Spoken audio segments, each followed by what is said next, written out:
सन 2024च्या सिल्लोड सोयगाव विधानसभा निवडणुकीदरम्यान शिवसेना शिंदे गटतर्फे उमेदवार असलेले आमदार अब्दुल सत्तार यांनी प्रचाराच्या शेवटच्या सभेत तालुक्यातील मतदारांना उद्देशून धमकीवजा वक्तव्य केल्याचा गंभीर आरोप करण्यात आला। त्यांच्या भाषणात जे मतदार त्यांना मतदान करणार नाही त्यांची नावे गुप्तपणे चिठ्ठीद्वारे कळविण्याचे आवाहन करत अशा मतदारांवर रामबाण उपाय करण्याची भाषा वापरण्यात आली। गोळ्या देणे, इंजेक्शन देणे, अँजिओप्लास्टी, अँजिओग्राफी किंवा बायपास शस्त्रक्रियेचा इंतजाम केला जाईल असं वक्तव्य त्यांनी केलं। या संदर्भात आता तक्रार दाखल करण्यात आली आहे।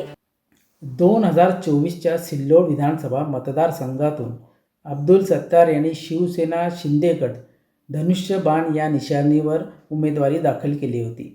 18 नोव्हेंबर 2024 मध्ये अब्दुल सत्तार यांनी शेवटचे जे निवडणूक प्रचार सभा असते त्या प्रचार सभेमध्ये त्यांनी सिल्लोडच्या मतदारांना खुलेआम धमकी दिली होती।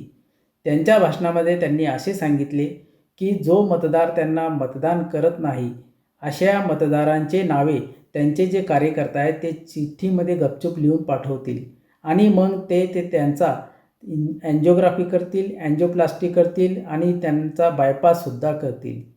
या धमकीपूर्ण भाषणावर मी निवडणूक अधिकारी सिल्लोड यांच्याकडे तक्रार दाखल केली होती। माझ्या तक्रारीवर आचारसंहिता पथक प्रमुख यांनी अब्दुल सत्तार यांचा बचाव करून माझा तक्रार निकाली काढला आणि तो रिजेक्ट केला।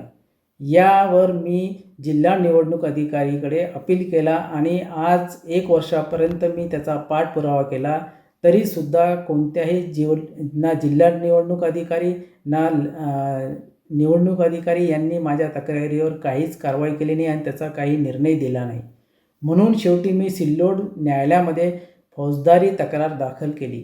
मी प्रायव्हेट कंप्लेंट पार्टी इन पर्सनमध्ये कलम भारतीय नागरी सुरक्षा संहिता 223 उपकलम 1 या अंतर्गत तक्रार दाखल केल्यामुळे न्यायालयाने 16/1/2026 रोजी अब्दुल सत्तार आणि जिल्हा निवडणूक अधिकारी जे कलेक्टर दिलीप स्वामी आहेत त्यांना आणि निवडणूक अधिकारी लतीफ पठाण जे आता SDM आहेत आणि आचारसंहिता पथक प्रमुख आहिरे या चौघांविरोधात न्यायालयाने नोटीस काढली आहे।